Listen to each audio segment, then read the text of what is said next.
Anyway, going live. Good evening, everyone. This is a cocktail hour. This is from Maine, a Blue Shine lemonade, which is a blueberry moonshine with lemonade. It's delightful.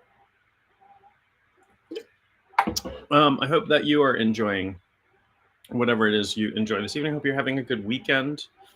Hope you're enjoying your weekend. I have had some craziness. Oh, the light over here is going to bug me.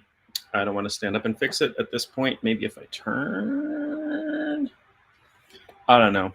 I don't know what has to happen here for that light to be okay, but it's probably going to be pretty bad for the duration. That's okay. I'm like sweaty. I was just cooking, so I'm sweaty. I've had a crazy weekend anyway, but welcome if you're just joining in. I'm going to talk tonight about love as a practice. I talk a lot about love. I talk a lot about unconditional love and forgiveness. And I'm specifically going to talk about love, and I'm going to talk about love when it's hard. Hi, John. Nice to see you. I'm going to talk about love when it's hard, when it's not reciprocated. Right? You mean we can be unconditionally loving and people may not love us back? Why, of course. And I'm going to talk about that. And who knows? Who knows where we'll go this evening? I often go off on tangents, especially if I'm having an alcoholic beverage. And the cat wants to jump up here, but she seems to be struggling. I don't know what's going on. What's going on, Phoebe? Phoebe always likes to join in the lives. As you know, if you've tuned into any of my lives before, the cat 100% of the time will jump up in my lap and join the... Oh, there she goes. And she almost took my laptop down. Hi, Phoebes. Here she is. Good evening, everybody. Hello, everybody. It's Phoebe the cat. Phoebe has unconditional love. I know people are like, howdy, nice to see you. People are like, good evening, nice to see you. Oh my gosh, this cat is aggressive this evening. How am I? I'm doing very well, thank you. I've had a weird, busy week and weekend. Today was a little bit of downtime for the first time, which was great. I got to sleep in, which for me is 5:30 in the morning. Sleep in a little bit, take a nap this afternoon, do some stuff around the house. So it's been good. It's important for me to have that. But good evening to you as well. Nice to see you. Glad you could join me this evening. I am drinking a cocktail, or it's a beverage, but it's with the cat on my lap.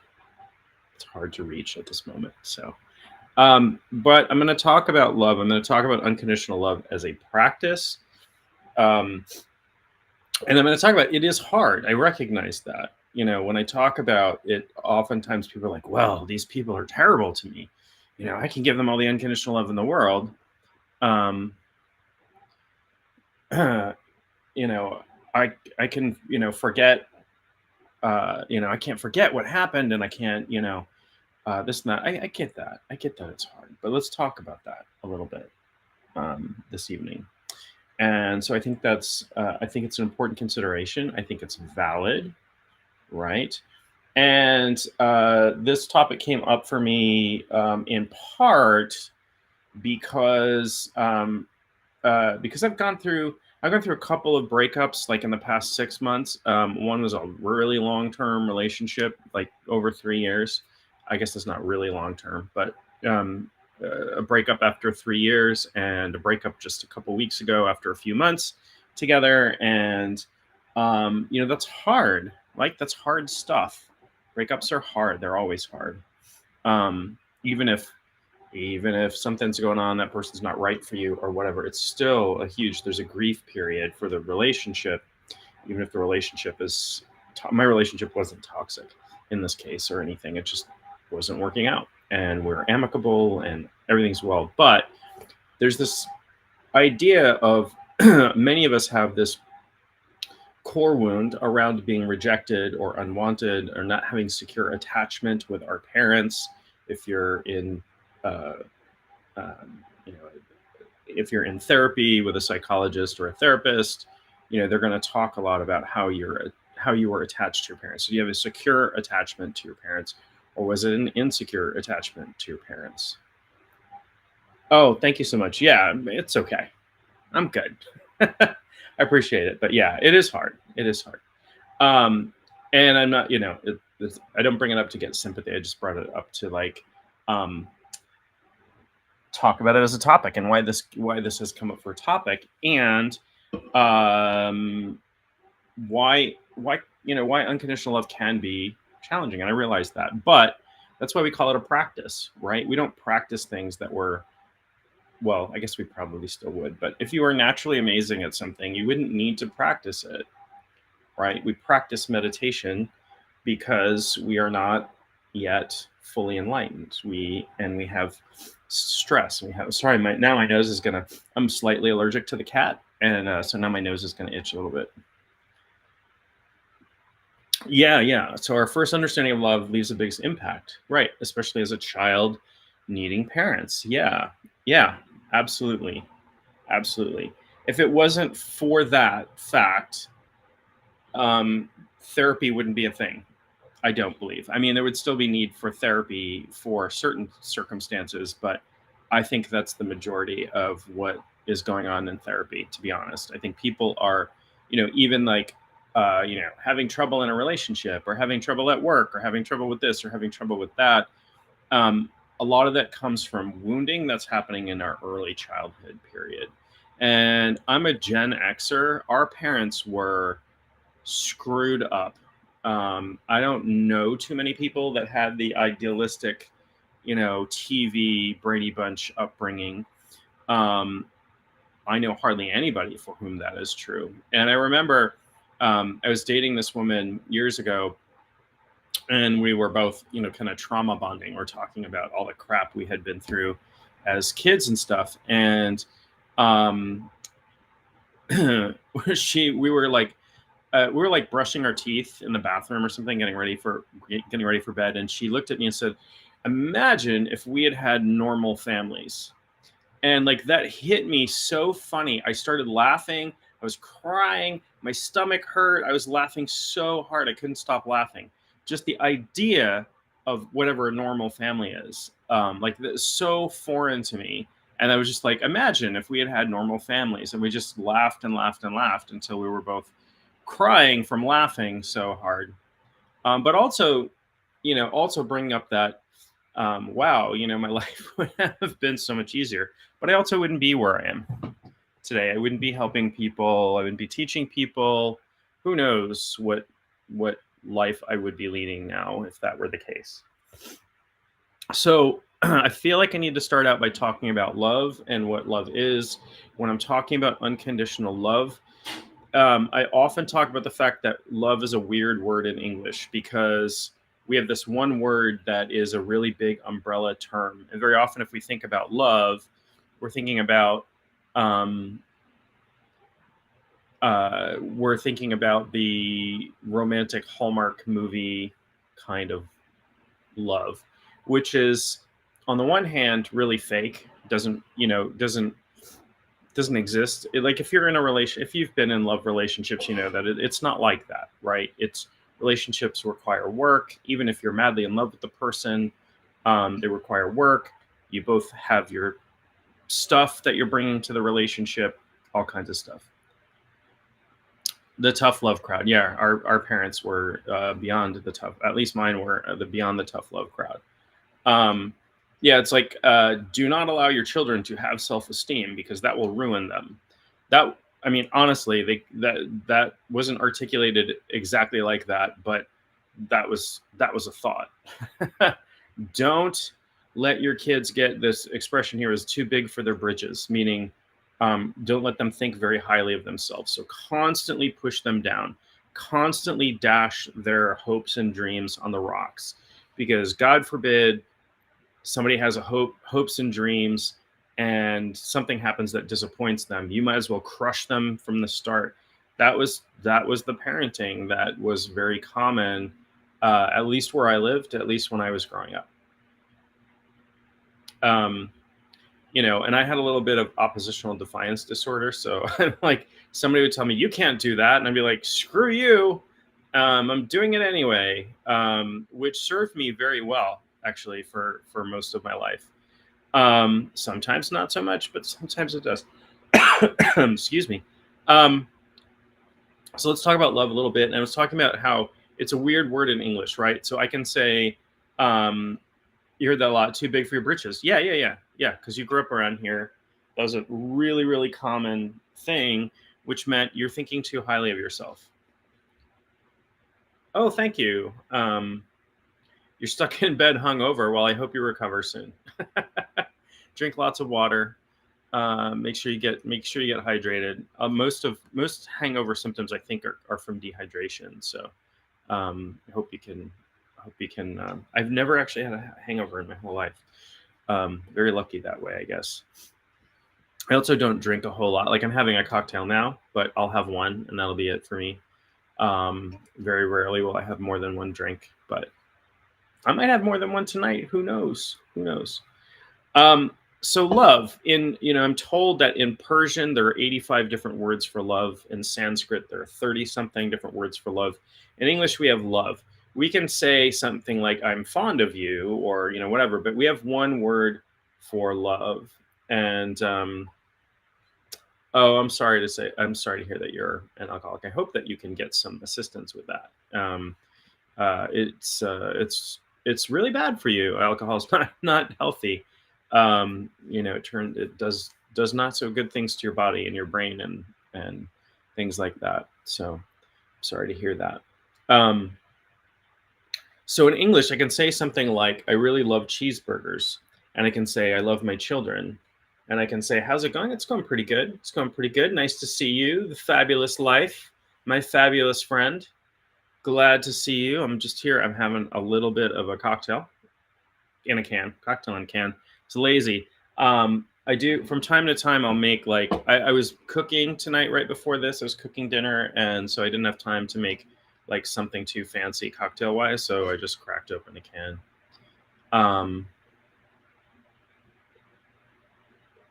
10 days a month. Yeah. Yeah. So we're talking about love and unconditional love, right? So we've got this love, like, I can tell my friends I love them. I can tell my kids I love them. Is it quite the same thing? Not really, right? I can tell a lover that I love them, right? I can tell, a partner or girlfriend or spouse or what have you, I love you, in a romantic way. And that's very different than the love I have for my kids and the love I have for cheeseburgers or pizza or whatever. Those are different things. So we get really confused, right? And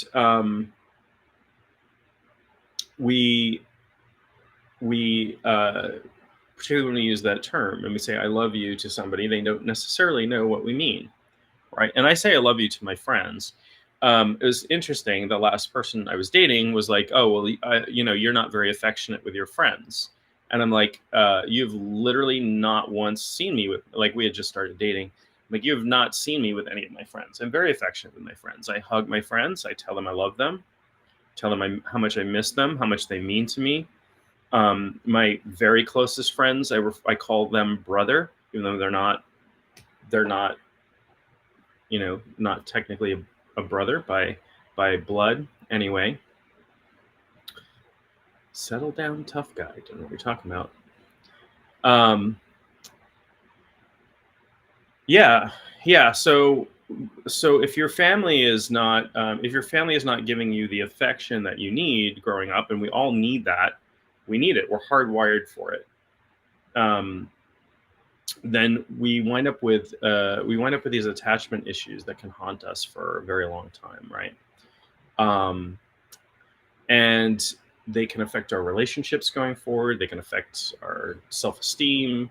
Very often we can get things like, hello, it's okay. It's no problem that you're late. It's all right.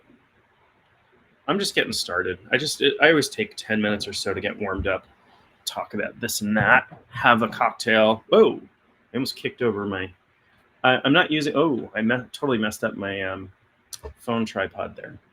There we go.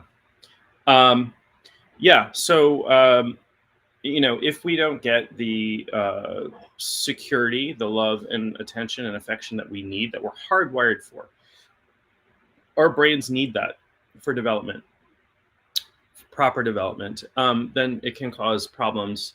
Oh, thanks. That's Juno. She's having, she's out. Hey, Juno. Oh, she's not even gonna wake up. What a lazy pooch. Thanks. She is adorable, isn't she? She is like she is like amazingly cute. Um, I love her so much. And again, like it's a different it's a different kind of love than when I say I love my kids. I still love my dog though. Yeah, she's a sweet baby.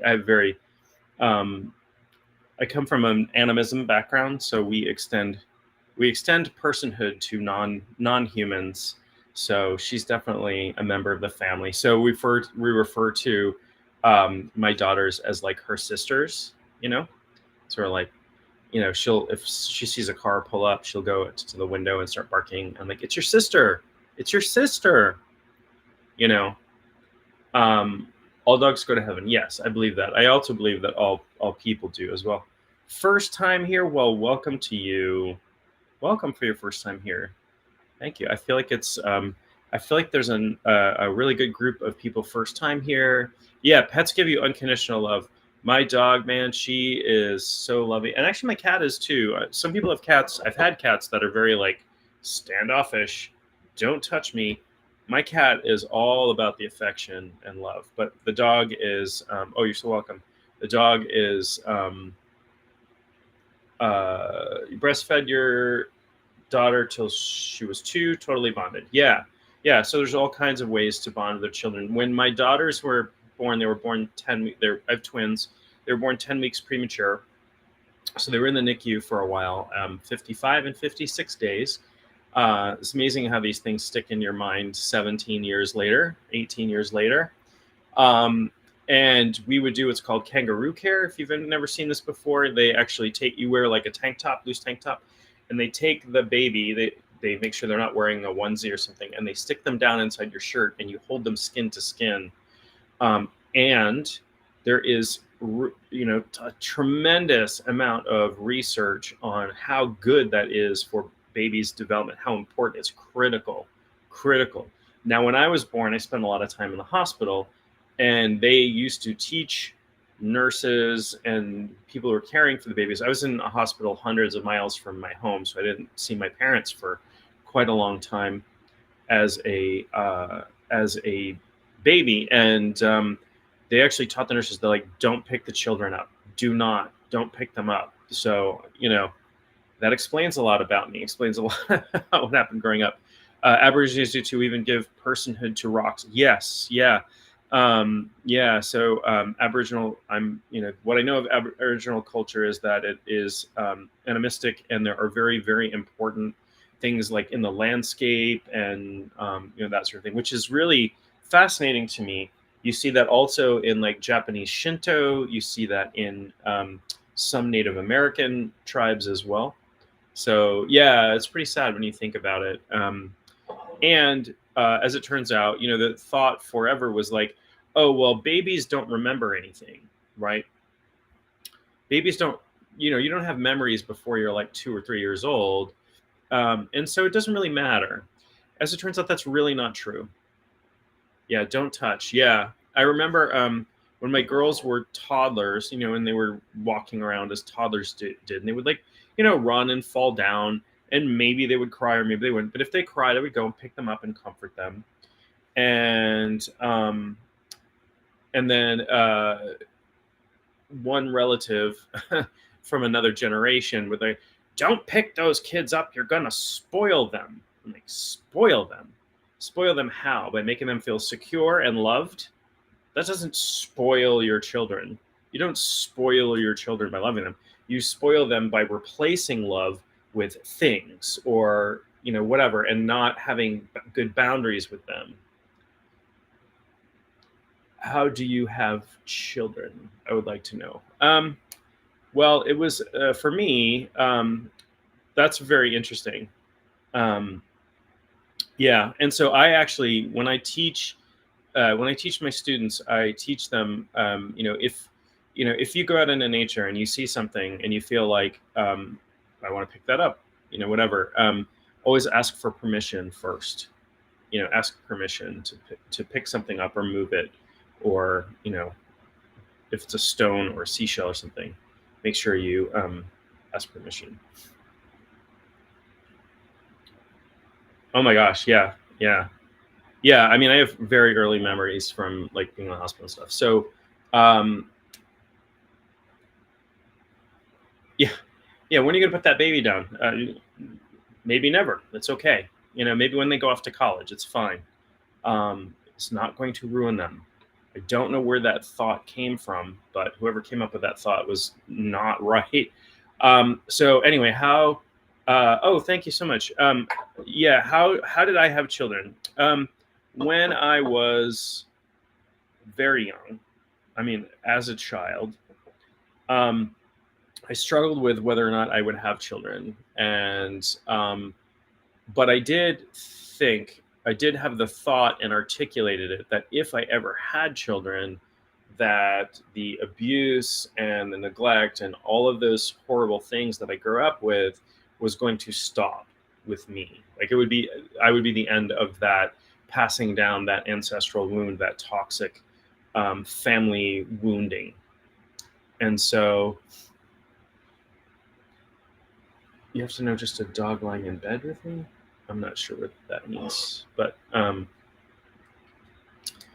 anyway, I mean, so it was a decision on my part, and then I got married later in life, and we did not have children till much later in our marriage than many people have children, and it was a decision that we made together, and it was like, I think I want to have children, and I'm getting to the age where it's going to be dangerous if I have children, and um, yeah, no, we do. I think the thought is that stuff, while we might not have fully formed memories of all of that stuff, it does stick with us, like the emotional repercussions, the neurological stuff that happens. So, babies that are neglected, babies that are abused, or even witness abuse, these what they call adverse childhood experiences, or ACEs, um, it causes. Um, it causes detectable changes in the brain. So it causes, physical damage to the brain. There are things that aren't connected. It's why we have PTSD. It's why we have depression, anxiety, all kinds of stuff that come out of our childhood. Okay, cool. Thank you for tuning in. Nice to see you. Per usual, great to see you. I have some pretty early childhood memories, and I don't know from how old, but it was before I was two, anyway. And they're very blurry, but they're there, and I've confirmed them with, like you did with your dad. I've confirmed them with my relatives.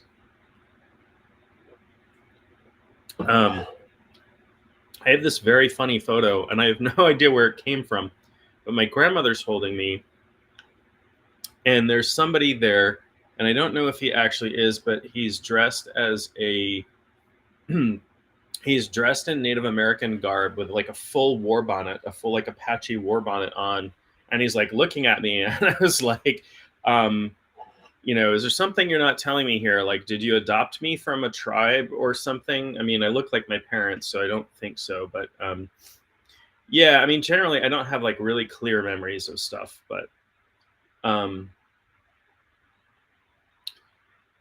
yeah, babies need touch, they need holding, they need reassurance, they need to hear your voice. Um, yeah, I mean, so so one of the things I want to talk, and that leads me into one of the things I want to talk about tonight, and talk a little bit about forgiveness for one, but unconditional love and forgiveness really go hand in hand, right? Forgiveness is not about letting somebody off the hook who has done harmful things to you. That's a mistake, and thinking of it that way is causes people to hold on to stuff that's really, really unhealthy for them. Forgiveness, and again, I'm not saying it's simple. I'm not saying it's easy. It takes work. It takes dedication. It takes wanting to actually do it. Some people are not ready to go through a forgiveness process, and that's understandable depending upon what happened to you, and where you are. And this is all leading into like a big point I want to talk about tonight. But forgiveness is freedom. It's letting go. All it is letting go of the emotional charge that you have for towards people who may have done harmful things to you, or done something to you, or did bad things in some way. It doesn't mean you let them off the hook, right? You can forgive somebody from stealing from you and still not allow them into your house again, right? Oh, thank you for the gifts and stuff. I appreciate that. Very, very nice. And thank you all for joining in. I appreciate you all being here. So this idea that we have this expression in English, forgive and forget. Let's drop the forget part. Just forgive. Remember. So there's the idea, like, if I forgive people, they're going to walk all over me again. And that's not true, right? Because we don't become stupid from forgiving. We don't suddenly forget that this person is toxic towards us and stole from us or harmed us or did whatever, and let them back into our lives necessarily. What forgiveness is letting go of this stored up, pent up, harmful emotion that we are carrying around, that is blocking us from being happy, living out our full potential, experiencing the love that we are at our core, right? It covers up the love that we are at our core, and doesn't allow you to feel it. It's like putting layers and layers of curtains in front of something that you're trying to view. It is not easy. I acknowledge that. I fully acknowledge that forgiveness is not an easy thing, and it's a process. Particularly if there's stuff that went on for a long period of time. I was talking with a client tonight, and you're talking about some childhood stuff, and she's like, I just want it all gone. I want to dig it out. Can we get rid of it? And I'm like, it's not that easy, because it's not like a single event that you process. It's like, something that happened over a long period of time, and then all of your memories are attached to that, and that tinged all of your experiences as an adult. And so it's going to take some work, but we can work on it. And knowing that you need to do work and being willing to do the work, it's not for the rest of the world, but it does change how you show up in the world, right? Like, you show up in the world as a better person, so you make the world a better person. And I don't mean better like I'm judging you. I'm not judging anybody for their trauma, whatever. But if you're carrying your trauma into the world, it's hard to positively affect the world. It's hard to be loving in the world when you're carrying that stuff around. So, but forgiveness is for you. That's the thing to remember. When I forgive, it is for me. I am forgiving so that I can drop these feelings. I could talk a little bit about forgiveness as well. But so the thing that I've been sort of talking around and kind of getting to is, this is a struggle, right? This is a struggle because we want everybody. It would be way easier if we all saw things through the same set of eyes, through the same set of experiences, right? There would be no misunderstandings. I see this, you see the same exact thing. We agree exactly what it is, right? Does that happen in real life? No, never. Not one time in the history of the universe has that ever happened. Why? Because each one of us has individualized consciousness. Every single one of us has completely unique biology, completely unique education, completely unique set of experiences, completely unique cultural influences. Like, I live in, the northeast of the US. People who live in the southwest of the US have a completely different experience of the environment that they live in, right? And they're living in a different time zone, and they're living in all kinds of different, different political climate. Like there's so much that's different. And what we experience, even just our perceptions, even just seeing things and hearing things, it it's all processed through individualized perceptions, right? It's all I live in the state of Maine, in the far northeast of the US. Um, but we all have, each and every one of us, and my dog and my cat, all have 100% unique experience of the universe. We are all essentially living in our own universe. In that way, there is some overlap. We can agree on some things. If I hold this up, we might agree that this can is blue and white, or you might not. You might look at that and say, that's teal. It's not, I don't think it's teal, but maybe. You might say that. And who am I to disagree, right? I have a different experience. That's it. We need to start to recognize that. Starting to recognize that is the beginning of healing. Why? Well, when I look at the things like my relatives that seem crazy to me now, don't pick up your kids when they're crying. You're going to spoil them. You're going to ruin them. When I look at that now, I'm like, that was stupid, right? That's a judgment. That was stupid. It makes no sense. It's not true. But that was true to them. That's what they were taught. That's what their parents did to them. That's what their relatives yelled at them when they went to pick up their children. And it, ruined their parental instincts because they lived in a different time. They had different education. They had a different upbringing. I'm not letting bad behavior off the hook here. I'm not saying it's okay to harm other people if you know that's what you're doing. But a lot of the times these people didn't know what they were doing. Hello, good evening to you. Nice to see you, my friend. Delightful to have you on this evening. It is counterintuitive, right? Because we live, the author Robert Anton Wilson talks about we're living in a reality tunnel. This is my reality. Anything outside of that, I can barely understand, right? When you see like a really freaky sci-fi movie or whatever, something twisty, like if you've watched the movie Inception, right? Where they're going like dream to dream to dream to dream, and it affects time and this and that and all these perceptions. That's what it's like. That's what it's like. We're all incepted. We're all in our own reality. We're all living in our own little reality tunnel. Hello to you. Nice to see you. Oh my gosh. So many people on tonight. So many friends and so many new folks, so many new friends. Glad to see you all. So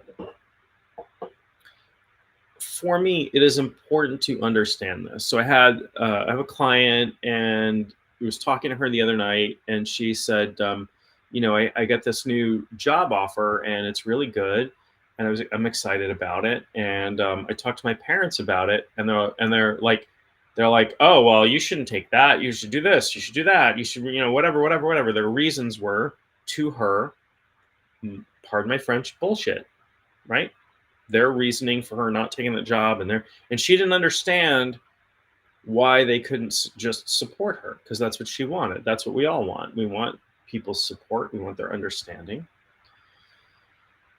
And I think I explained it in a way that she could understand. I'm like, you have to understand that your parents aren't you, right? And you're an adult, and you have every capability of deciding if this job is right for you. And nobody else can really decide that. You're the only person. And, you were going to your parents for approval, but everything they're hearing is passing through all of these lenses, all of the lens of their past experience, their education, their parents, their upbringing. They're from a different generation.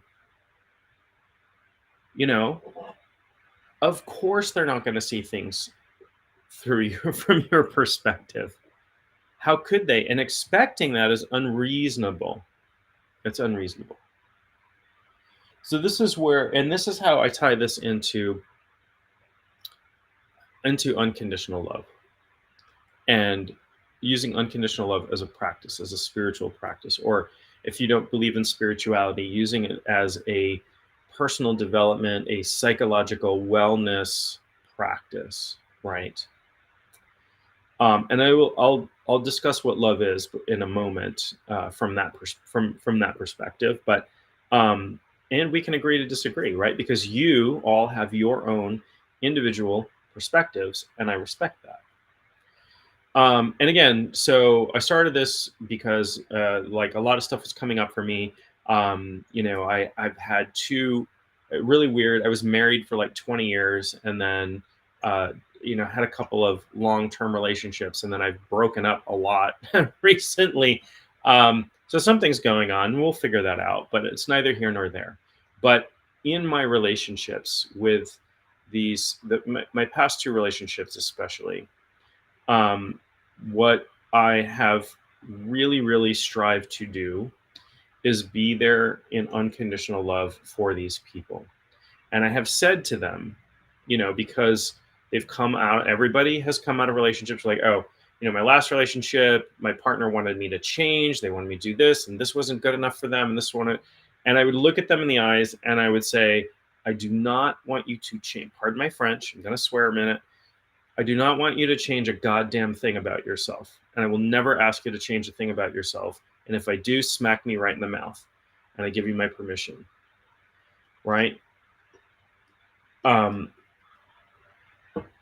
I'm going to love and accept you no matter what that is. We're going to have boundaries in the relationship. There will be boundaries. There are things that I can accept and things that I can't accept. But I'm not asking you to change a thing about yourself. Respect for boundaries is essential. Absolutely. Absolutely. But also, I'm not rejecting you. I might say, you know what, I'm not comfortable with this, or I'm not comfortable with this behavior or whatever, and we can have a conversation about it, but I am not rejecting you, period, ever. And both times that I have said that to somebody that I'm in a relationship with, and I've also said that to clients and all kinds of things, they started crying. Why? Because we don't get that. We almost never get that from anybody.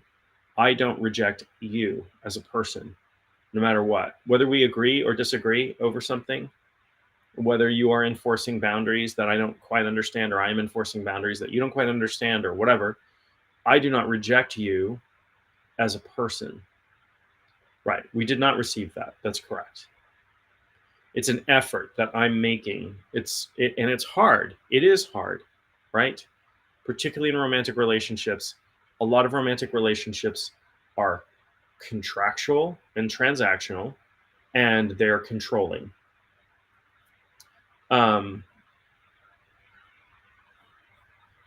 Yes, we very often get judgment. So I would get that back. I would get judgment back. I would not have that reciprocated to me. And that would be frustrating. It would sometimes make me angry. I'm like, if I'm doing this for you, why can't you do it for me? Well, that's the wrong, that was wrong-headed of me to expect that. Why? For the reason that I just explained. These people are living in their own reality, period. And for me to expect them to see things from my perspective is a rejection of where they are in their own personal development and who they are. I can express, I would like this. I would like you to just accept me for who I am, all of my flaws, all of my, the fact that I snore, the fact that I'm a messy housekeeper. I would love all of that. But yeah, so that is what love is. I am accepting you fully, everything about you. That doesn't mean, and again, this is the heart, like I say this, and the objection sometimes is, well, if I do that, people are just going to take advantage. No, you still have boundaries. I'm accepting you as a person. There is certain behavior that I cannot accept. It's not a rejection of you, right? So these people that these lovely human beings that I have been in a relationship with, whom I still love, who I still accept, who I do not have any animosity towards, even though there's pain from the relationship ending, in many ways we're not able to reciprocate. And I would find that frustrating. But then I thought, well, why aren't they able to reciprocate? Because it has taken me a long time in my life to get to this point where I even understand this. It's taken a great deal of soul searching, of being in relationship, of learning, of spiritual practice, of working with clients. 10 years working with clients. It's taken me to get to this point where I think I start to have an understanding of this. Right? So to expect any other human being on this planet to be exactly where I am is an unreasonable, illogical position for me to take. I can want it. I can desire it. I absolutely desire somebody to love me the way that I love, but it might not ever happen. And that, maybe that's sad, but I do believe that the most reliable way to, maybe I do need to find somebody who's where I am or more similar. Yeah, sure. I'm going to be a lot more careful in my. I don't regret my relationships. They're all learning experiences, but I will be more careful in my next relationship. If I, who knows? I will probably be single for a while, or not. Maybe I'll meet my soulmate tomorrow. Who knows? Open to it, but again, the most reliable way to experience more love is to become more loving, right? Love does not diminish when you give it away. It's not like money, right? When I give people love, I don't run out of love. Love is like a candle flame. I'm going to use some poetic stuff here. Love is like a candle flame that you go around and light other people's candles from. It does not diminish the flame of your candle. Yes, it is part of the journey. It is absolutely everything that I have been through in my life has been a part of my journey. Has it all been easy? Nope. Absolutely not. You wrote a story about pure love and how we were raised with another's beliefs of love. Absolutely. Yet a newborn is untaught and shows love to another without thought. Yes. So I'm a votive of love. I love that. I love that expression. I'm a votive of love. I actually have a candle somewhere that the flame, the light of the candle was blessed by the Dalai Lama. So the Dalai Lama blesses candlelight, and then they light other candles with it, and so it passes the blessing on, which I think is a beautiful concept. But that's how love is too, and so I strive to give people this unconditional love, whether they're my family or people I'm in romantic relationships with, or just somebody I'm running into on the street, or you, people I talk to. I hold you in acceptance. So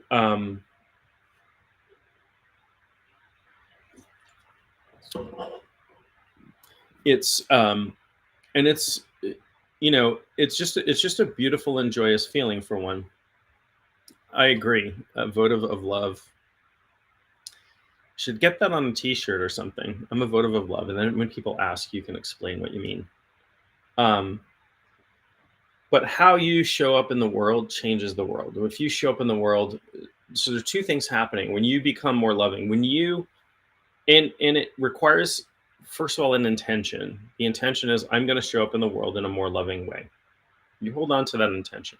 An intention is a thought that directs energy towards a stated goal, towards a desired goal, right? So I can have an intention to get up and walk across the room. If I do, it's going to use the mechanical energy in my body to accomplish my goal, walking across the room. That's an intention. I can also have an intention that I am going to dedicate myself to having my interactions with other people be more loving. And it will change you. It will change how you feel. That's the most important aspect. But it will also change the people around you. If you've ever given somebody a little bit of extra, if you've ever validated somebody by giving them your attention, our attention is a commodity, right? Particularly, we have our phones that we're on all the time. You know, they said on average, people touch their phones 2,000 times a day. 2,000 times a day on average, people touch their phones. We get this little dopamine hit, drugs our attention in. We all have ADHD with regard to our devices. So when you go into the grocery store or you run into somebody in the street or whatever, and you give them your undivided attention for the 60 to 90 seconds that the transaction requires, they feel that. They might not be able to put it into words, but if I, I try to do this with every interaction I have, no matter how short or long, give people your attention and have the intention to be loving towards them. Even in this brief little interaction, I accept you who are, ringing up my groceries or, serving my lunch or, just running into me on the street and saying hi. It's a really lovely thing. It is. And being validated like that, having somebody give you their intention, you can feel that, right? You can feel that.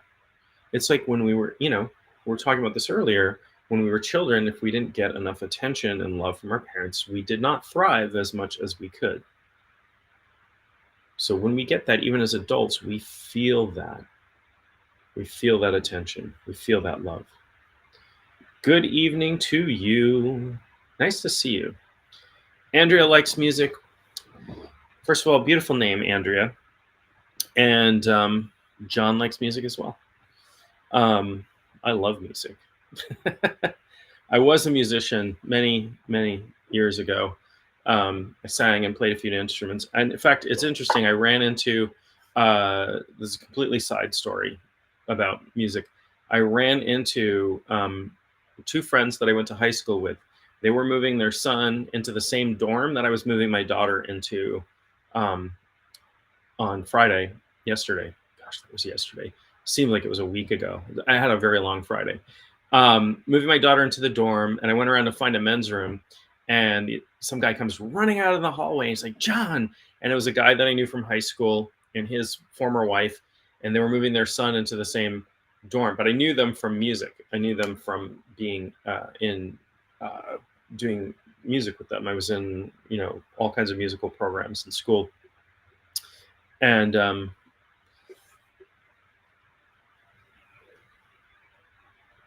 Gotcha. Not up for fully participating all the time, but I'm working on ramping up. Cool. But their son, as it turns out, is going to school to become a music educator, and they were struggling. I feel for them. They were struggling moving his instruments because he plays the tuba and trombone, and so they had to move a tuba and a bunch of trombones into school. Music is so primal. They have found musical instruments from tens of thousands of years ago. So likely that music is clearly really important to humans and human evolution. I played mainly in school. I played the trumpet, and I did play the trombone and baritone a little bit. So I played a few brass instruments.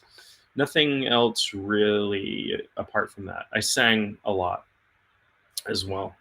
I did. I was in a classical. I was in a chamber choir and sang really cool classical music back in the day. Yeah, music is super healing. Yeah, so one of the things that I talk about, I'm going to give you all a secret here. I'll teach you a secret. The secret behind the secret involves music. Moving a tuba. I don't even know. I was joking with them like, could your kid have picked a larger instrument? I mean, like a pipe organ or something.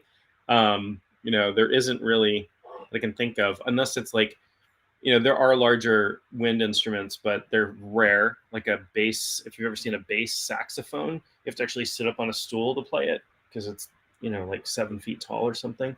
Crazy stuff. But those are pretty rare. You don't see that very much, but tubas are pretty common. But yeah, their kid plays the tuba. Well, that's cool. You have an entire room in your house full of instruments. Recently, I've come to learn that I've been regulating my vagus nerve. Yes, singing does regulate your vagus nerve. Yes. Cool. Awesome. One of my neighbors has started playing the trumpet. I can hear when they practice, and I kind of love hearing it for real. Yeah, as long as they're good, right? Or they're getting good, I'm sure.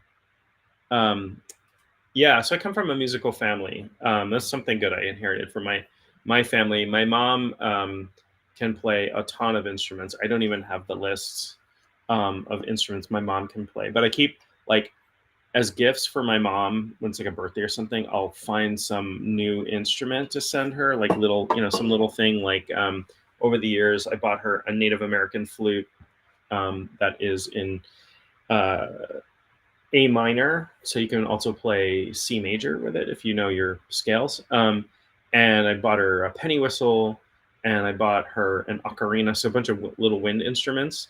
And she can play all of them, but she also plays the piano and the trumpet and the clarinet and a whole bunch of stuff. I don't even know. I can't even list, but she's very, very, very musical. And my grandmother took piano lessons when she was like 80. So you're sitting with your tuba? Like right now, you're sitting with your tuba? That's cool. Oh, thanks. I don't look old enough to have a daughter in college. I have 2 daughters in college, so thank you. Yeah, piano is a really great instrument to learn because you really understand the fundamental, you understand the fundamentals of music to play the piano, because looking at the keys, all of your scales are there, and you understand, intervals and things like that. So it's very cool, very good. I don't really play piano. I don't have enough fingers, but I'll use it. Like back when I was writing music and stuff, I always had a keyboard to write on. But it's definitely a cool instrument. And my mom was a piano player. My music teacher I spent the most time with was still is an amazing piano player, pianist. It was funny because I was page turning for him. He was playing for, I can't remember, it was some kind of show, whether it was like a talent show or whatever, but he was backing something up playing.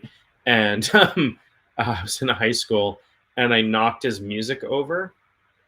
Like I was turning pages, and it like knocked the music off the stand, and he finished.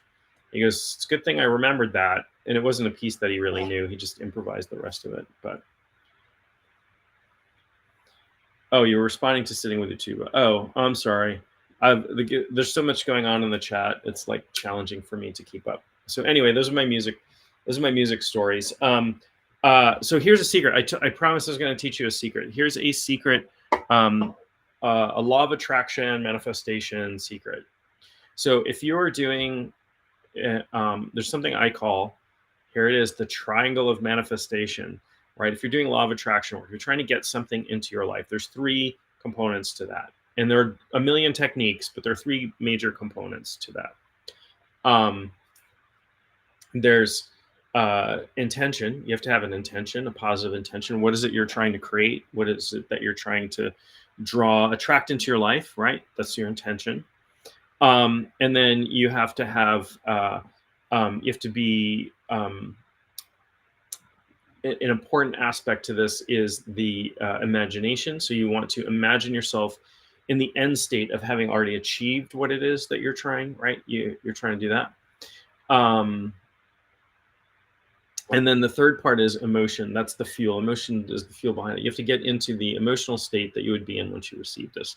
And again, there's a million techniques. So one secret to the secret is, when you're doing your manifestation work, put on music that changes your emotional state to what it would be.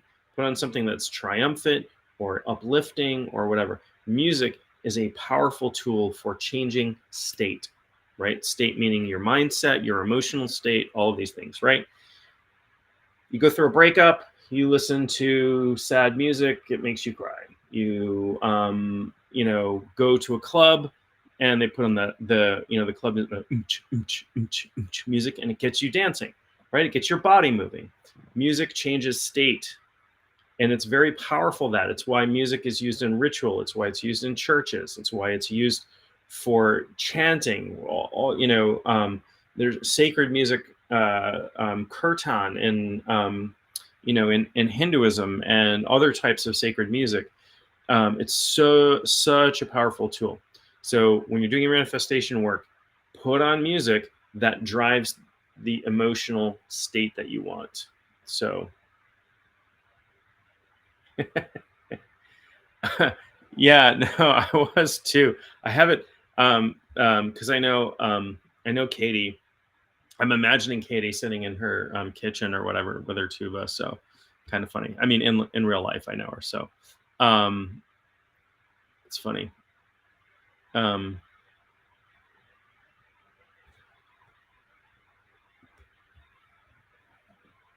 Certain notes correlate to specific chakras. I've heard that as well. It got me thinking. This is more fuel to that musical fire for sure. Yeah. Yeah. Music, powerful stuff. I know that there are specific frequencies that are I am not an expert in sound healing, but I have friends who are sound healers, and one of them was doing something, and they all brought their stuff. One of them had a set of crystal bowls that were tuned, like big crystal bowls that were tuned to the chakras. And there's like, let me play one for the root chakra, and you can feel it there as you're playing it. But there was a change the name of your channel to I'm sitting with my tuba. That maybe your tuba is your truth. Yes, that would be very funny. Some other friends of mine brought this Nepalese bowl, and they got the instructions for this from this Nepalese shaman that I've actually done some training with, Bola Bunstola, if people know who he is. But they brought this brass bowl. Have you ever seen the Tibetan singing bowls, right? That you do like that, and you plays a tone, they vibrate and play a tone. Imagine that, but it's about 4 feet wide, and they pour water into it, and then some essential oils. And the bowl is made out of very specific blend of metals. It's like 7 or 8 different types of metal that have to go in these bowls, and they're very I don't know what this thing cost. It must have been very expensive. It was a huge bowl, and it's at least partly brass and all this stuff. And you stand in it, and then somebody stands behind you in case you start to wobble and fall, and then they hit the bowl, and it vibrates, and I could feel the vibrations circling around the bones inside my body and going up and wrapping my bone, and like instantly in an altered state. Very powerful stuff.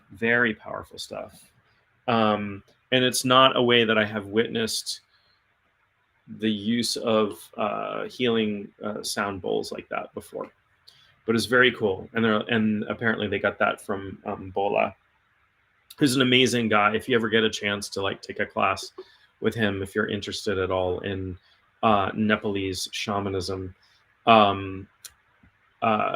he's such a wonderful person, wonderful teacher, wonderful human being. Yeah, it was absolutely amazing. I have a couple. I have a decent sized one. It's about this, but you couldn't stand in it. But yeah, this was because I carried it for them. It weighs about 70 something pounds, and it's like this.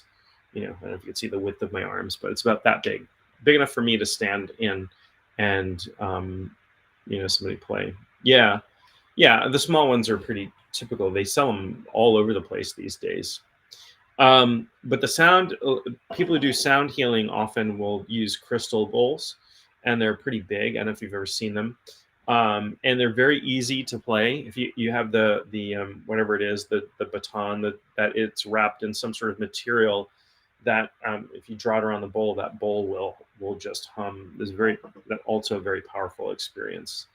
I do want to. I've never done this, but there are people that offer sound baths. So you go, like, a bunch of people will go in a room, lie down on yoga mats, and they will play. They will do this. Sounds. They will do the healing sounds, and you basically bathe in the sound, which is really cool. I have a lot to give the world, absolutely, but not when I cannot put stuff out there and be okay with little engagement. Any advice?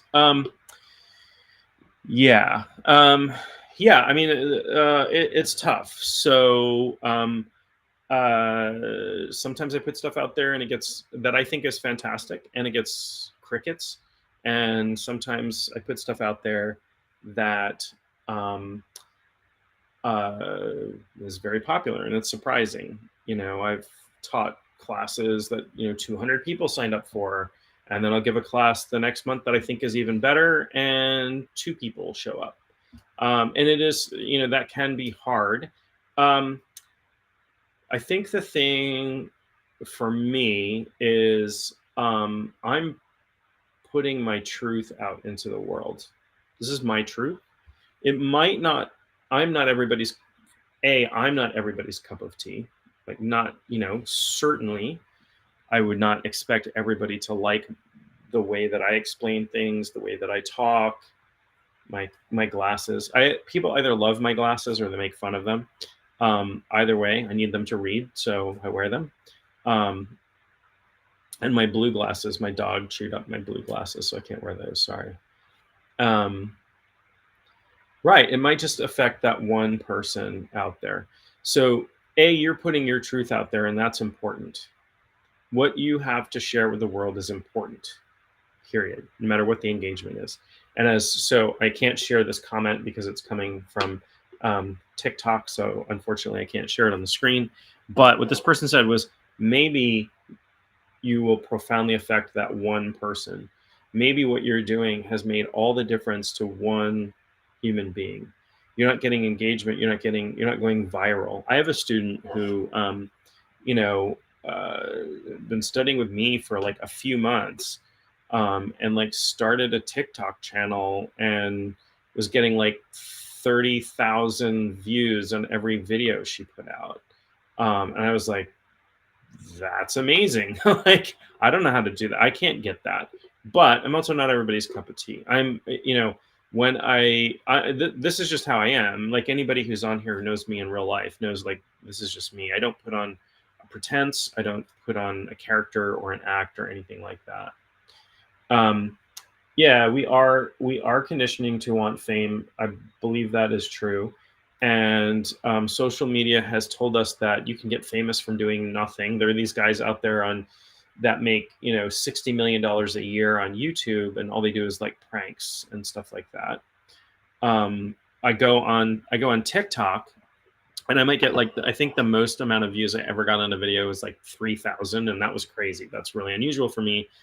And I see people on there, and it's just, it's just a woman in her bra staring at the camera, and it has like, 20,000 views on it,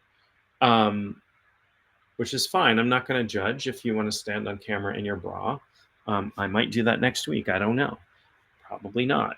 But that's not what I'm doing. And so it's not like that can't be the end goal for me, is to get 30,000 views or 100,000 views or whatever. Would that be nice? Sure.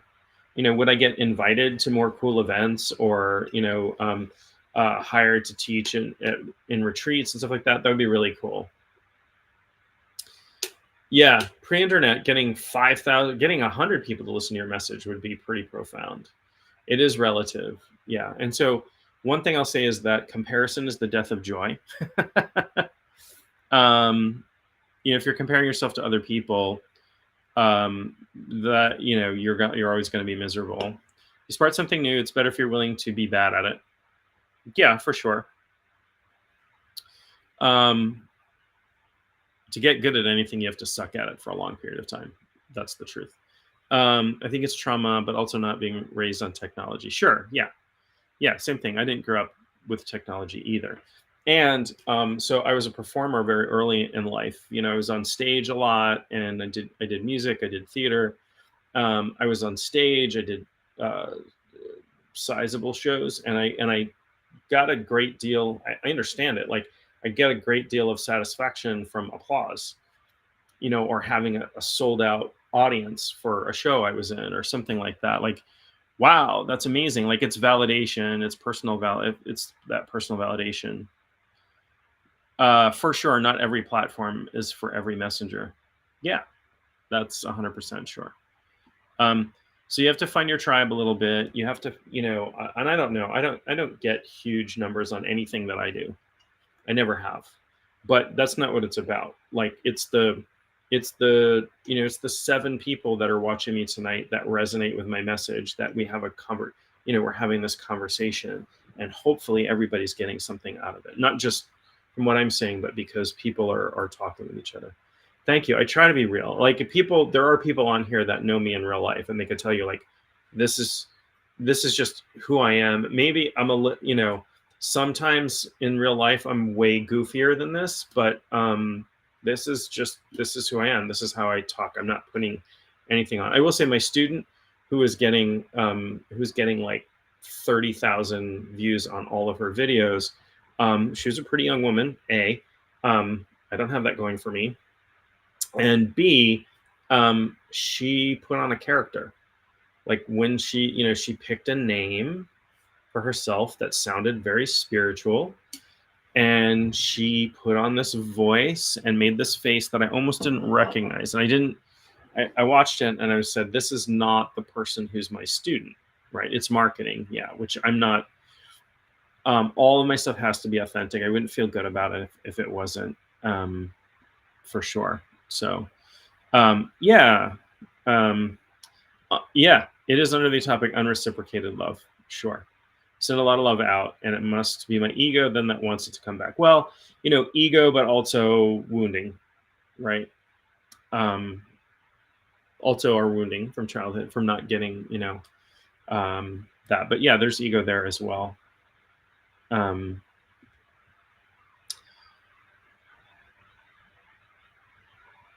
Oh, thank you so much. What kind words? Yeah, Katie knows me in real life as well. And thank you for that. I appreciate that. I appreciate my in real life friends vouching that I'm not an AI on here, or something along those lines, or making, I do my best not to make anything up. I mean, do my best. I am telling you my truth. Period. That's it. And it also allows me, I think, another thing that's important to me is, there are spiritual teachers out there that present themselves as not being really human, as not having bad feelings. It's hard to be goofy in front of an audience. Not always. Yeah, you do have to be fully relaxed. Right. Yes, this is why you're like that around friends. That's why some people are like that when they're drinking. Authenticity, you're right. Authenticity is not always valued, but I do think it's valued by the right people. I do think that when you're authentic, and this has been my truth, that I'm connecting when I'm authentic, when I am myself, which is all the time, and I'm out here connecting. I don't have a huge, I don't have 100,000 people tuning into my stuff, or 10,000 people, or even, like, I don't have 1,000 people in these lives. I wouldn't be able to keep up with the comments if I did. But the people I'm connecting with, many of you come back again and again. Many of you I see on here almost every time I go live, depending on the time, if it works for you and that sort of thing. But repeatedly, I see the same people come back here. So I'm connecting with certain people, clearly, right? There are certain people that that the way that I present myself resonates. And there are other people and that it doesn't. And that's the sort of thing that I'm explaining tonight, where people are in their own little world, their own little reality, and they're not going to be able to receive things.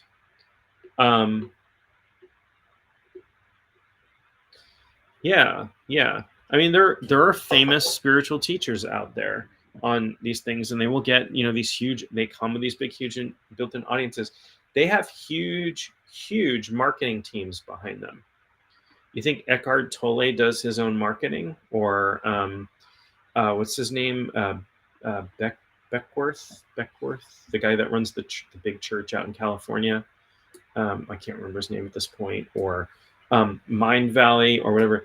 They have these huge marketing engines behind them. They have, tons of people working for them, that are, and this isn't to take anything away from who they are or what their message is. I value them as much as I value anybody else. I like Eckhart Tolle, although I have a hard time. I'm one of like, his voice kind of puts me to sleep a little bit. His message is fantastic. He's just a little too sedate for my energy. But that's the thing, right? So his voice isn't resonating with me. I can read his stuff and his message gets through to me. Same thing is true. Like my pacing, my voice, the way I look, the funny glasses that I wear, that certainly doesn't speak to everybody. You tunnel. I like that. So we all got our own tunnels. Yes, absolutely. YouTube's a prime example there too, right? Because everybody has their own channel. You can find a channel for just about anything, right? Even, I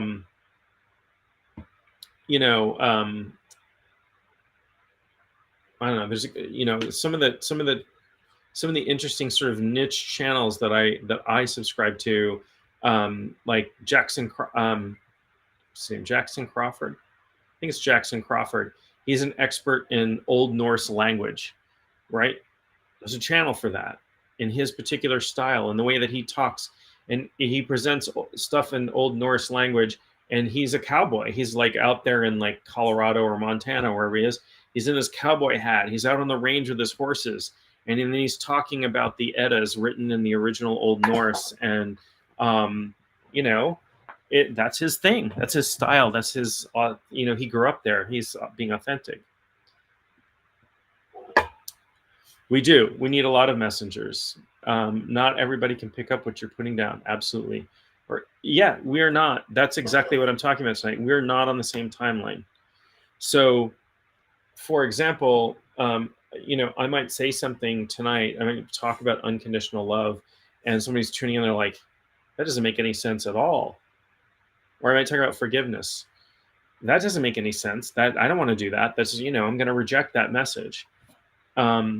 Maybe a year down the line, they watch the recording of this and they go, "Oh, that makes sense now." That's happened to me with lots of things where, I'll read something and I go, "Hey, this just isn't hitting right." And then I'll pick it up years later and I go, "Oh, this makes so much sense.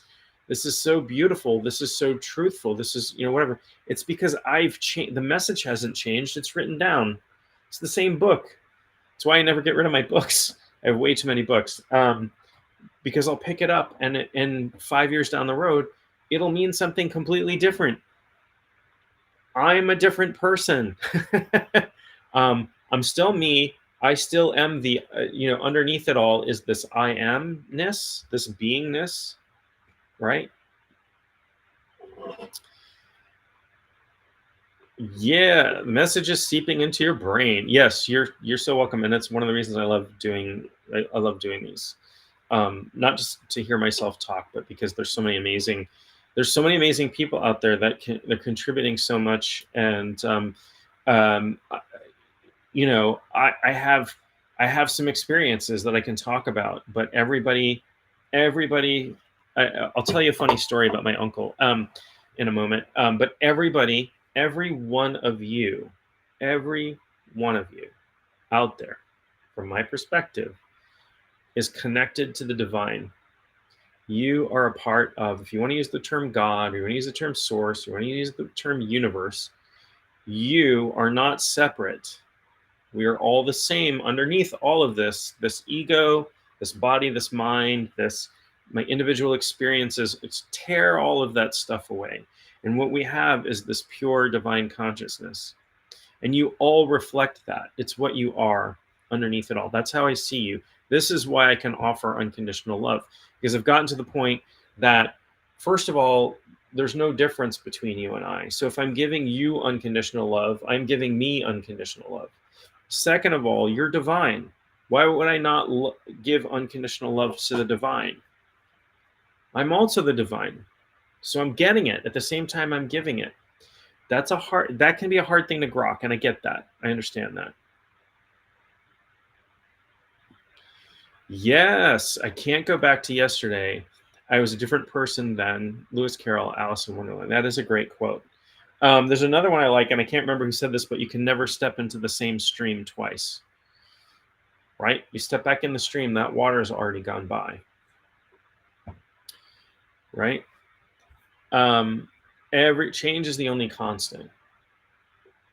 That's it. But we're all divine underneath it all. So, story about my uncle. So my uncle Pete, when he was born, he was sort of nonverbal. I think he honestly, like back in those days, back in the 40s, they didn't really diagnose learning disabilities. How long have I been a teacher? I've been, depends on what I taught martial arts for like a couple of decades, and I've been a spiritual teacher for close to 10 years now, I think. Somewhere in there, in that range.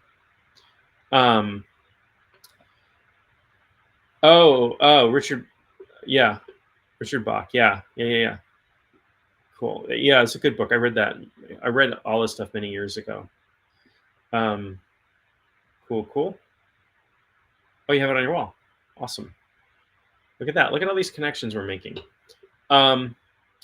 So my uncle Pete, I think he had, I don't think, I'm pretty sure, he had undiagnosed learning disabilities when he was born. They didn't really diagnose people when in the 40s, right? And so and he didn't speak until he was about 4 years old. And my grandmother was a religious person. She died last year, 106 years old. She was a religious person. She went to Christian Science Church. That is not Scientology. That's different. Christian Science Church, founded in Boston by Mary Baker Eddy in the 1800s, part of the New Thought movement. Anyway, she took him to, despite the fact that he couldn't speak, she took him to Sunday school. Now, his Sunday school teacher was also one of my Sunday school teachers. A little woman, she was about 4'8", named Nina Littlefield. Nina Littlefield was a lovely soul, a lovely little woman who loved nothing more than to work with children, and had no children of her own, but taught Sunday school because she really loved kids. And I loved spending time with her, whatever. But she was my uncle's Sunday school teacher. So one day after church or Sunday school, my grandmother's preparing lunch, and my uncle is sitting at the table. Maybe he's coloring or playing with toys or whatever he's doing while she's preparing lunch. And she hears him mumbling under his breath. Now, he has never talked. He's never said a word. Not mama, dada, nothing. He has never talked before this point. So she goes up and she's like, what's he saying? And she listens to him, and she hears him saying Genesis, Exodus, Numbers, Genesis, Exodus, Leviticus, Numbers. I'm forgetting the books of the Bible. He's reciting the books of the Bible in order. My grandmother, of course, is astounded, right? And calls up Nina Littlefield on the phone and says, Nina. My grandmother's name is Louise, by the way. Nina, how is it that my son, who has never spoken a word, has never said mama or dada or anything, is here in my house reciting the words of the Bible? And this 4'8" meek little Sunday school teacher says, Louise, I'll have you know that child reflects as much divine wisdom as you, and hangs up on her. And that was it. That was the end of the conversation. I love that story. Because it's fun. It's funny. It's a very like New England attitude to have. I love that it involves, some of my favorite people, my uncle, my grandmother, my old, one of my old Sunday school teachers. My grandmother also taught Sunday school. I also learned with her. Um, but the idea that we all reflect the same amount of divine wisdom, and that does come from um, that new thought movement. So, in ages gone past, in the beginnings, I can only speak about Christianity because it was the only religion, the only like organized religion that I've ever been a part of.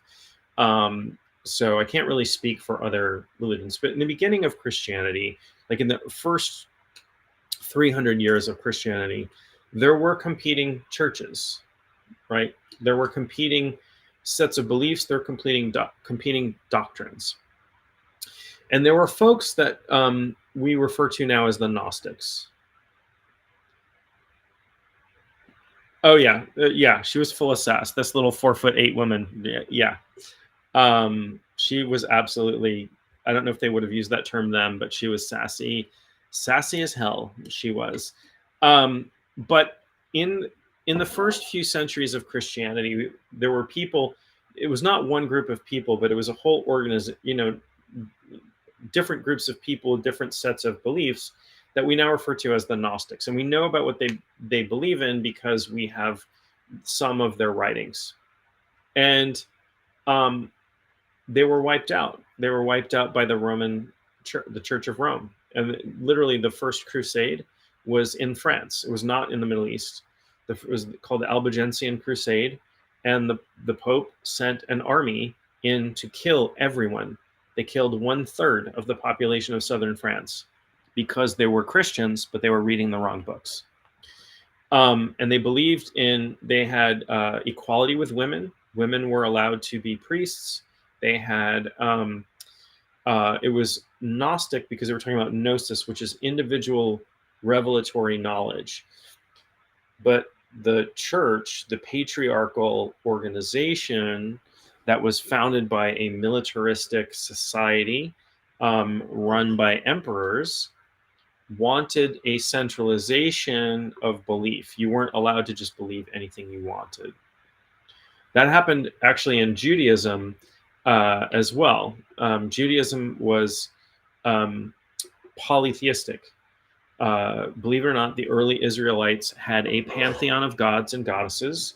The god Yahweh, also referred to as Adonai, the God of the Bible, was not the only one. And there are, in Deuteronomy and some other books, there are examples of this where they're talking about the divine council of 70 gods and goddesses. And the God of the Bible had a wife named Asherah. And there are statues of hers that have been dug up in homes throughout Israel. So they were polytheistic. And that was true until I think about 700 BC. And the king at that time said, well, this isn't any good. If you have polytheism, you have different temples all over, and people go to those temples to worship. And that's where they spend their money. They give their money to those temples. So the king at the time I think it was around 700 BC, said, no more of this. We are centralizing. We're going to pick one God whose name actually was El. Previously, it was a Canaanite god named El. We're going to call him, Yod-He, Vav-He, however Yehovah or Adonai, whatever. That's the one God. That's all there is. And centralize, build one temple, and that's where everybody comes. That's where everybody spends their money. And that's what happened. That's what happened in Judaism, and that's what happened in Christianity, but with the Romans. And I'm not criticizing anybody's religious belief or anything like that. This is just history. This is just a history thing. But early on in Christianity, there were the Gnostics, and you could consider them maybe not monotheistic because there was a different cosmology than mainstream Christianity had. And, they believed that the earth was created by this thing called the demiurge, which was a false god, and that physical reality was false, and there was all kinds of stuff. But they believed that we could achieve gnosis, which was individual divine revelation, connection with divinity, without an intermediary, without a priest or a pope or a whatever doing that on your behalf. So take it for what it is. My daughter is calling. I have to run. Nice to see you all. I'm going to end. Apologies for ending.